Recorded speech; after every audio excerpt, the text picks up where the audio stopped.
UFC 322 is in the rearview mirror. We look forward to the fights this weekend with Sarukian and Hooker in the main event. UFC's debut in Qatar.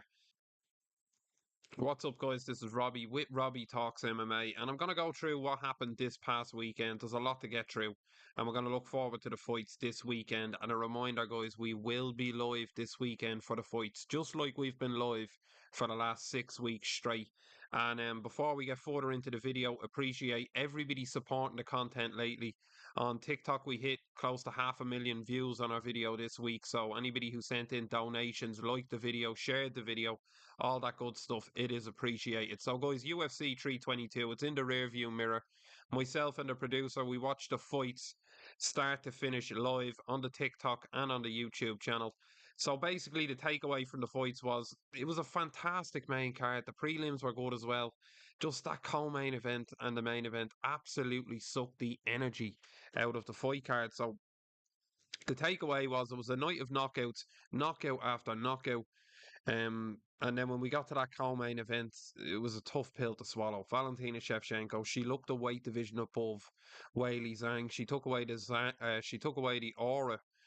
She took away the Zhang, I was about to say, but she did take away the aura of Weili Zhang, and she made it look easy. She kind of bullied her in the fight. She overpowered her. Similar situation in the main event with Islam Makhachev and JDM. A very disappointing performance from JDM. I think flashbacks to Hamzat Chimaev and Dricus du Plessis, where just one fighter just completely overpowers another fighter.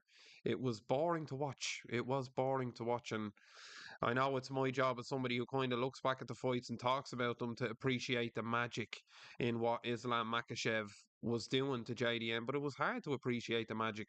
It was a tough watch, and like at the end of the day, if Jack Della Maddalena is getting back to his feet at the end of the fifth round and has barely got a scratch on him, like what's really happening here?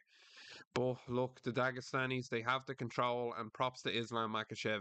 In fairness to him, that's a second world championship in a different weight division within the UFC. The fights to make, I think everybody's clamoring, or I'm hearing everybody talking about, and I can't wrap my head around this, the Usman and Islam Makhachev fight. Really? Like, really, Usman? Like, is that the fight to make? I would rather see Mariah's against Islam Makhachev after a showing this weekend. There's so many more fights I would like to see. I'd rather see Topuria fight Islam Makhachev. That would be a fantastic fight.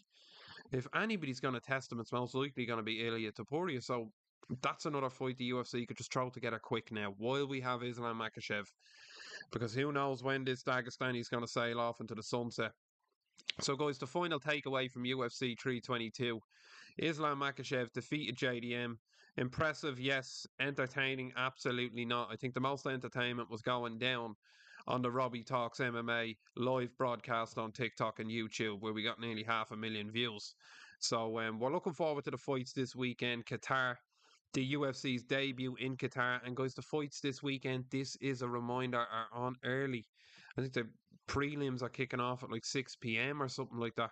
So I'm gonna try and get on for the fights. Obviously, that's an awkward time here in Ireland, but we're gonna try and make it happen and go live for the fights again on TikTok and YouTube. So make sure you're following the channel if you want to drop in with myself and the producer this weekend to talk about the fights, make some picks and predictions, have a laugh, get the chat going, and enjoy the fights from Qatar. Ian Gary on the fight cards. There's some fantastic fights this weekend, and the UFC always roll up to the Middle East with fantastic fight cards. Ian Gary making the trip over to Qatar. The main event speaks for itself. Dan Hooker against Sarukian.